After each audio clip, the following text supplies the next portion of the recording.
Cole Allen, the man who police say was behind the White House Correspondents Dinner shooting, is back in court today. He was taken off suicide watch at the Washington, D.C. jail where he's being held, but his lawyers say restrictions violated his due process rights.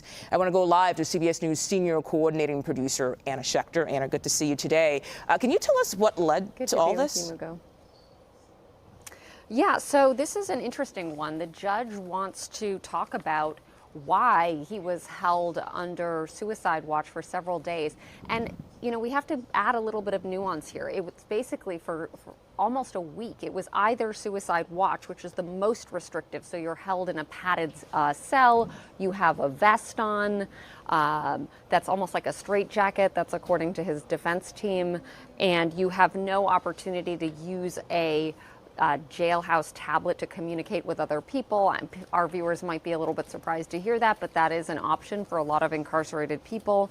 So he did not have any of those. So there were suicide precautions, and then there was suicide watch, which is the most restrictive. And what his lawyers essentially argued in a filing, I have it right here on Saturday, is that those precautions violated his rights. He couldn't leave the cell without an escort. He had to be strip searched. He had to have somebody watch him as he showered. So all of this is laid out in this motion. And then his defense team seemed to sort of sort it out with the Department of Corrections. And they actually early this morning filed a motion to vacate this hearing. Hey, we don't need this hearing. But guess what? The judge said, no, we are going to have this hearing.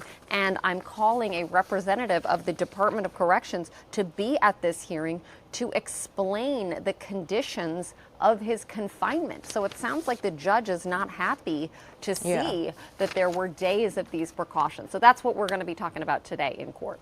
And I'm curious, did the judge or even someone from the state, did they talk at all about why he was placed on suicide watch in the first place? Was he suicidal? Do we know that information? Well, we haven't heard their side of the story. Of course, prosecutors did lay out this case, this timeline of 3 weeks of planning, Googling the White House Correspondents Dinner, taking a train across the country. But no, they never discussed being on suicide watch. But what the defense team says is that a nurse who did the evaluation, he was evaluated on Saturday night, on Monday, on Tuesday, on Wednesday. Again, there was a check-in on Friday. And the nurse even said there is no risk of suicide. So they're wondering why. Now, what the Department of Corrections might say, and I expect they might say this in court in just a few minutes, is that it was for his own protection. He'd never been incarcerated. If you were to have him share a cell, maybe that was unsafe for him. I don't know what they're going to say, but clearly the judge is confused and potentially not happy. That's the tone that I get when I'm reading through that docket.